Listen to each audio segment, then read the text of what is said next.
देशको सबैभन्दा ठुलो पार्टी नेपाली कांग्रेसलाई चाहिँ औपचारिक हिसाबमै कुनै पनि आधिकारिकता बिना कुनै पनि कांग्रेसको विधि र विधान विपरीत गएर विशेष महाधिवेशनको आह्वान गरेर महाधिवेशनका म्याद सिद्धेका महाधिवेशन प्रतिनिधिहरूलाई लगेर विशेष महाधिवेशनको नाटक मञ्चन गर्दै कांग्रेस कब्जा गरिएको अवस्था छ। तपाईहरुलाई भलै अप्ठ्यारो नलागोस्, मैले यति बेला भन्नै पर्छ। संस्थापन पक्षले महाधिवेशन कल गरिसकेको अवस्थामा फेरि पनि विशेष महाधिवेशन डाकेर संस्थापन पक्षलाई नै खतम गर्ने उद्देश्यले, किनभने देउवाको नेतृत्वमा रहेको कांग्रेस नेपाल देश बेचेर खाँदैन थियो, नेपालको सीमालाई सुरक्षित गर्न चाहन्थ्यो, यो देशका जनताको चाहिँ सार्वभौम अधिकारलाई चाहिँ सुरक्षित गर्न चाहन्थ्यो। तर त्यो प्रयास कांग्रेसको पार्टी कब्जा नगर्दासम्म विदेशीहरूको त्यो दुराशय मनस पूरा नहुने उद्देश्यले कांग्रेसमा वितरणता पैदा गरेर कांग्रेसलाई औपचारिक हिसाबमा आज हामी देख्दैछौँ पात्र फरक छन्, प्रतिनिधि पात्रहरू फरक गरी कांग्रेसको चार तारे झण्डा र कांग्रेसको चुनाव चिन्ह खोसेर देशमा जबरजस्त चुनाव लादिएको छ। अझै पनि यो मञ्चबाट जनताको सार्वभौम अधिकार सम्पन्न प्रतिनिधि सभा पुनर्स्थापनाको माग सहित नेकपा एमाले पार्टी अगाडि बढेकै छ। यसले चाहेको चुनाव होइन, यो लादिएको चुनाव हो।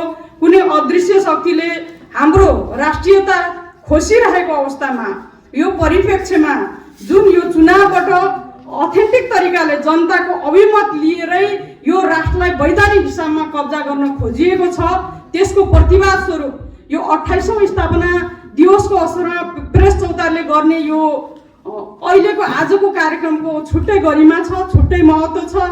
हामीले देखिरहेका छौँ राष्ट्रलाई चाहिँ एकदमै सङ्कट परेको छ। यति बेला राष्ट्रिय शक्तिहरूलाई चाहिँ छिन्न भिन्न पार्ने जुन कुञ्चित प्रयासहरू भइरहेका छन्, त्यसै प्रयास अन्तर्गत नेकपा एमाले पार्टीलाई लामो समयदेखि यो पार्टी राष्ट्रको पक्षमा छ, जनताको पक्षमा छ, गरिब वर्गको हितमा छ भन्ने बुझेर प्रतिक्रियावादीहरू, देशी प्रतिक्रियावादीहरू, विदेशी साम्राज्यवादी शक्तिहरू चाहिँ एमालेको विरुद्धमा लागेकै थिए र एमाले पार्टीलाई तहस-नहस गर्ने उद्देश्य पूर्ति नभइसकेपछि अर्को राष्ट्रवादी शक्ति देशको सबैभन्दा ठुलो पार्टी नेपाली कांग्रेसलाई चाहिँ औपचारिक हिसाबमै कुनै पनि आधिकारिकता बिना कुनै पनि कांग्रेसको विधि र विधान विपरीत गएर विशेष महाधिवेशनको आह्वान गरेर महाधिवेशनका म्याद सिद्धेका महाधिवेशन प्रतिनिधिहरूलाई लगेर विशेष महाधिवेशनको नाटक मञ्चन गर्दै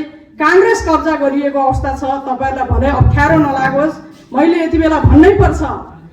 संस्थापन पक्षले महाधिवेशन कल गरिसकेको अवस्थामा फेरि पनि विशेष महाधिवेशन डाकेर संस्थापन पक्षलाई नै खतम गर्ने उद्देश्यले, किनभने देउवाको नेतृत्वमा रहेको कांग्रेस नेपाल देश बेचेर खाँदैन थियो, नेपालको सीमालाई सुरक्षित गर्न चाहन्थ्यो, यो देशका जनताको चाहिँ सार्वभौम अधिकारलाई चाहिँ सुरक्षित गर्न चाहन्थ्यो। तर त्यो प्रयास कांग्रेसको पार्टी कब्जा नगर्दासम्म विदेशीहरूको त्यो दुराशय मनस पूरा नहुने उद्देश्यले कांग्रेसमा वितरणता पैदा गरेर कांग्रेसलाई औपचारिक हिसाबमा आज हामी देख्दैछौँ पात्र फरक छन्, प्रतिनिधि पात्रहरू फरक गरी कांग्रेसको चार तारे झण्डा र कांग्रेसको चुनाव चिन्ह खोसेर देशमा जबरजस्त चुनाव लादिएको छ।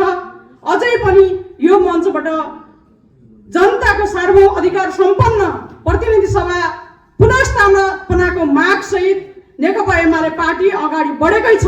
यद्यपि लादिएको चुनावमा पनि जनताको अभिमत लिएर जनताले हालेको मतलाई सुरक्षा गर्दै आफ्ना मतदातालाई सुरक्षा गर्दै फेरि प्रतिक्रियावादीलाई एकचोटि चोट दिनुपर्छ भन्ने उद्देश्यले एमाले पार्टीको सारा शक्ति यति बेला चुनावमा पनि जुटेको छ। तर कानुनी राज्य हो, यो देशमा कानुनको शासन चल्छ भने यो सरकार आफैमा वैधानिक छैन, यो सरकार नागरिक सरकार हुनै सक्दैन।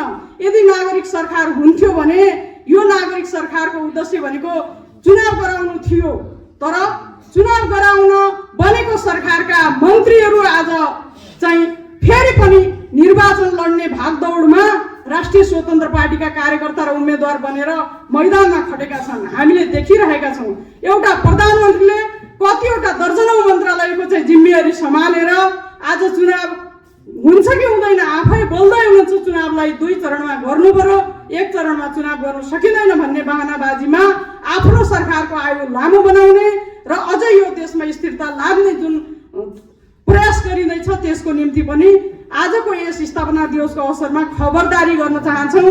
म सम्पूर्ण पत्रकार साथीहरूलाई यो राष्ट्रको पक्षमा तपाईँहरूका कलमहरू अझै सशक्त चलुन्, अझै मजबुत चलुन्। हामीले देख्यौँ देशमा एउटा वर्ग छ, एउटा काम गरी खाने वर्ग छ, एउटा ठगी खाने वर्ग छ। ठगी खाने वर्ग यति बेला विदेशीको चङ्गुलमा छ, किनिएको छ र उसलाई चाहिँ नेपाली जनताको हित विपरीत, नेपाल राष्ट्रको हित विपरीत प्रयोग गरिँदैछ। हामीले देखिरहेका छौँ। आज